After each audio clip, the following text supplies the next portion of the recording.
Hi hello welcome to our channel. అందరికీ నమస్తే. ఇంకొక సింపుల్ డిజైన్ వీడియోతో మీ ముందుకు వచ్చేసా. ఇప్పుడు నేను స్కై బ్లూ థ్రెడ్ వర్కింగ్ చేసుకున్న తర్వాత గ్లూ అప్లై చేసుకుంటున్నా. ఇక్కడ నేను లీఫ్ డిజైన్ చేసుకుంటున్నాను. జర్దర్సీ చైన్ ఉంటుంది కదా, ఆ స్టిక్ చేసుకుంటున్నా. మెయిన్ ఆ చైన్ అనేది స్టిక్ చేసుకోవడానికి గ్లూ అనేది కరెక్ట్గానే వేసుకోవాలి.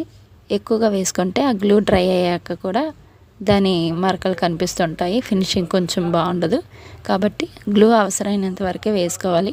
ఈ చైన్ అనేది కొంచెం స్టిక్ అయిన తర్వాత మిగిలిన డిజైన్ అనేది సింపుల్గా చేసేసుకోవచ్చు. స్టిక్ అవ్వకుండా మొత్తం డిజైన్ చేయడం కష్టం, ఎందుకంటే అది కదిలిపోతుంది. కాబట్టి ఇలా మొత్తం కూడా చక్కగా ఫినిషింగ్ చూసారా, నీట్గా వచ్చింది. ఆ గమ్ అనేది డ్రై అవుతే ఫినిషింగ్ బాగా కనిపిస్తుంది. నెక్స్ట్ నేను ఐ షేపు గ్లాస్ ఏకే కుందని తీసుకొని స్టిక్ చేసుకున్న.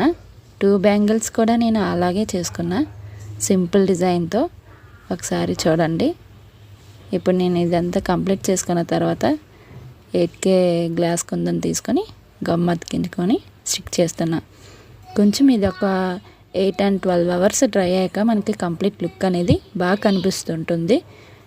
మనం ఈ కుందన్స్ స్టిక్ చేసిన తర్వాత కాసేపటికి గమ్ము డ్రై అయిన తర్వాత మనం మళ్ళీ ఒకసారి కొంచెం ప్రెస్ చేసి ఉంచితే అవి కుందన్స్ అనేవి స్టిక్ బాగా అవుతాయి, తొందరగా ఊడిపోకుండా ఉంటుంది.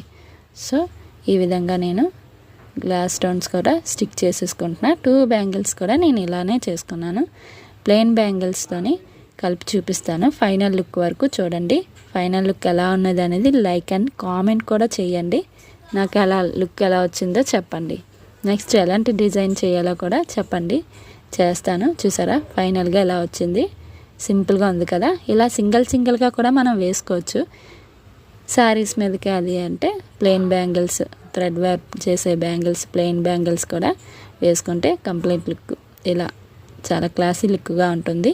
నచ్చితే కనుక లైక్ అండ్ కామెంట్ చేయండి.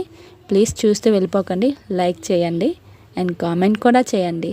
Thanks for watching. బాయ్.